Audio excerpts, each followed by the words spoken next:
नमस्कार, मैं हूँ शिवानी और हम देख रहे हैं एथिक्स। जो एथिक्स का हमारा 70 डेज़ का चैलेंज है, उसमें आज हम डे 47 वाला क्वेश्चन डिस्कस करने वाले हैं। तो चलो अब क्वेश्चन देखते हैं कि क्वेश्चन ये है, what does accountability mean in the context of public service. यहाँ पे हमें अकाउंटेबिलिटी क्या है इसके बारे में लिखना है। और what measure can be adopted to ensure individual and collective accountability of public servants. मतलब पब्लिक सर्वेंट्स की इंडिविजुअल और कलेक्टिव अकाउंटेबिलिटी हम कैसे इंश्योर कर सकते हैं, इसके लिए हम क्या मेजर ले सकते हैं, तो वो लिखना है हमें। यहाँ पे मैंने इंट्रोडक्शन में अकाउंटेबिलिटी की डेफिनेशन लिखी है। तो accountability in public service means that public servant is answerable for their action and decision and to be responsible for the consequence of their actions. Accountability means ये होती है कि मतलब हर पब्लिक सर्वेंट जो होते हैं उनको जो वो एक्शन लेते हैं, डिसीजन लेते हैं, उसका आंसर देना पड़ेगा। चाहे उसके अगर कंसिक्वेंस भी होते हैं तो उनको आंसर देना पड़ेगा और ये ऑब्लिगेटरी है, उनको देना ही पड़ेगा। अकाउंटेबिलिटी का हिंदी मीनिंग यही होता है कि आपको जवाब देना पड़ेगा। तो सेकंड मैंने यहाँ पे लिखा है कि major to ensure individual accountability, मतलब आप एक साथ भी लिख सकते हो, जैसे कि मेजर टू एंश्योर इंडिविजुअल और कलेक्टिव अकाउंटेबिलिटी। आप दोनों को एक साथ भी मतलब हेडलाइन डाल के आप लिख सकते हैं, बट मैंने यहाँ पे अलग अलग लिखा है। तो अब देखते हैं कि हम इंडिविजुअल की कैसे अकाउंटेबिलिटी फिक्स कर सकते हैं। उसके लिए हमने यहाँ पे मेजर लिखे हैं। फर्स्ट लिखा है लिंकिंग परफॉर्मेंस विद इंसेंटिव। मतलब इंसेंटिव मतलब मुबादला देना, कुछ ऐसा ही होता है ना हिंदी में। तो यहाँ पे मैंने एग्जांपल लिखे हैं कि उनका प्रमोशन करना, पोस्टिंग करना, ट्रांसफ़र करना, इसके द्वारा हम उनकी अकाउंटेबिलिटी फिक्स कर सकते हैं।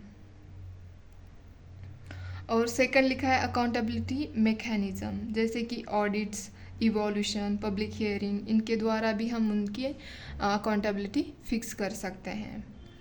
ग्रीवांस रिड्रेसल मैकेनिज़्म, तो यहाँ पे मैंने एग्जांपल लिखा है कि जैसे हमारे यहाँ पे इंडिया में आरटीआई एक्ट है, उसके द्वारा सिटीज़न अपनी कंप्लेंट्स या उनके जो भी कंसर्न्स है वो पूछ सकते हैं। तो इससे उनका जो भी उनके ग्रीवांसेस होते हैं उसका समाधान हो सकता है, और इसके द्वारा इंडिविजुअल की अकाउंटेबिलिटी भी फिक्स की जा सकती है।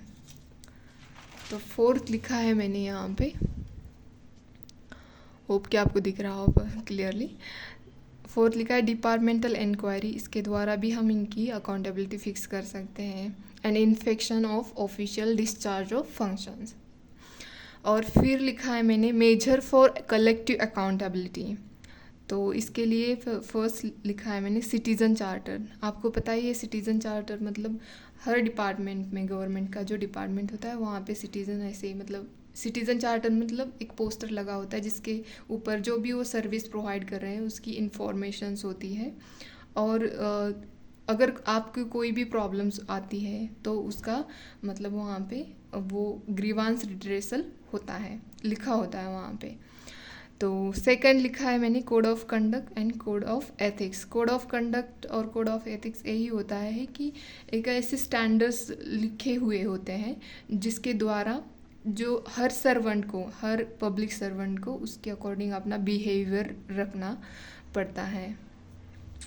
तो इसके द्वारा भी हम कलेक्टिव अकाउंटेबिलिटी फिक्स कर सकते हैं। थर्ड लिखा है e governance initiative fix accountability of public servant. मतलब ई गवर्नेंस के द्वारा भी हम पब्लिक सर्वेंट की अकाउंटेबिलिटी फिक्स कर सकते हैं, जैसे कि ई कोड्स है, एग्जाम्पल भी लिखा है मैंने। फोर्थ है monitoring mechanism can help public servant to follow rules and regulation. तो इसके द्वारा भी कलेक्टिव अकाउंटेबिलिटी फिक्स की जा सकती है। तो लास्ट में मैंने यहाँ पे कंक्लूड किया है कि hence accountability in public service ensure transparency, efficiency and good governance. तो ये था हमारा क्वेश्चन, ऐसे लिखा है मैंने क्वेश्चन। अगर आपको पसंद आता है तो प्लीज़ लाइक, शेयर, सब्सक्राइब करें। अगर आपकी कोई भी क्वेरीज होती हैं तो आप कमेंट्स बॉक्स में मुझे बता सकते हैं। धन्यवाद।